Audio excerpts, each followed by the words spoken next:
லிங்கேஸ்வராய நமக, ஆகாசலிங்கமாய நமக.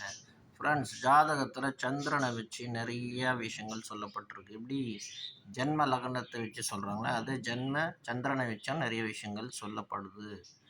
ஜென்ம லக்னத்துலேருந்து எப்படி நம்ம கவுண்ட் பண்ணுறோம் கிரகங்களை, அதே மாதிரி சந்திரன்லேருந்து 8th place, 9th place, 10th place, இந்த மாதிரி சில விஷயங்கள்லையும் அதையும் பார்த்து சொல்லப்படுது. இப்போ எக்ஸாம்பிளுக்கு சந்திரன்லேருந்து 8th பிளேஸ் எந்த கிரகம் வருது? சப்போஸ் அந்த 8th பிளேஸ் பிளேஸ்மெண்ட் ஆகிருக்கிற கிரகங்கள், சந்திரன்லேருந்து 8th பிளேஸ்மெண்ட் ஆகிருக்கிற கிரகங்கள் ஃப்ரெண்டு வீட்டில் பிளேஸ்மெண்ட் ஆகிருக்குன்னு நினச்சிங்களேன். அவங்களோட நண்பர் கிரகங்கள் வீட்டில் பிளேஸ்மெண்ட் ஆகிருக்குன்னா அது உங்களுக்கு பெனிஃபிஷியல் கொடுத்துட்டு போயிடும், நல்லது செஞ்சுட்டு கொடுத்துட்டு போயிடும். பட் அதே எதிர்ப்பான வீட்டில் உட்காந்துருக்கு, அந்த வீட்டுக்குரியவனா பலகீனமாக இருக்கான் அப்படின்னா அந்த ஜாதகனுக்கு நிறைய ப்ராப்ளம்ஸ் லைஃப்பில் ஃபேஸ் பண்ணுறதா இருக்கும். சந்திரனை வச்சு 9th பிளேஸ் எப்படி இருக்குது, 10th பிளேஸ் எப்படி இருக்குது, 11th பிளேஸ் எப்படி இருக்குது, இது மாதிரி சில நிறைய விஷயங்கள் சந்திரனை வச்சியும் கணிக்கப்படுது. இது ஃபேக்டாகவும் இருக்குது. பட் நம்ம ரொம்ப முக்கியத்துவம் எதுக்கு தரோம்?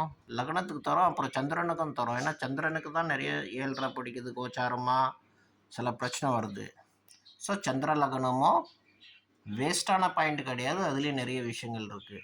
ஸோ அதே மாதிரி எந்தெந்த இடத்துல சந்திரன் இருக்கார், அதுலேருந்து 8th place, 9th place, 10th place, 11th place, 12th place, இந்த மாதிரி பிளேஸ்மெண்ட் ஆகிருக்கிற விஷயத்தை வச்சு அந்த கிரகங்களுக்கு அது அனுகூலமான வீடா இல்லையா, இல்லை ராங்கான பிளேஸ்மெண்ட்டா, இல்லை எதனா ஒரு பெனிஃபிஷியலான வீட்டில் அவங்க போயிருக்காங்களா, எந்த சாரத்தில் இருக்காங்க, என்ன நட்சத்திரத்தில் இருக்காங்க, இதெல்லாம் வச்சு நம்ம டீப்பாக அனலைஸ் பண்ணி ஜாதகனுக்கு நல்லது சொல்லலாம். அதே ராங்கான எதிர்ப்பு வீட்டில் அவங்க பிளேஸ்மெண்ட் ஆகிட்டாங்கன்னா தே ஹாவ் டு சஃபர், நிறைய விஷயங்கள்லாம் அவங்க சஃபர் ஆவாங்க. அண்ட் அந்த சஃபரிங்லேருந்து கொண்டாட we have to do some remedies.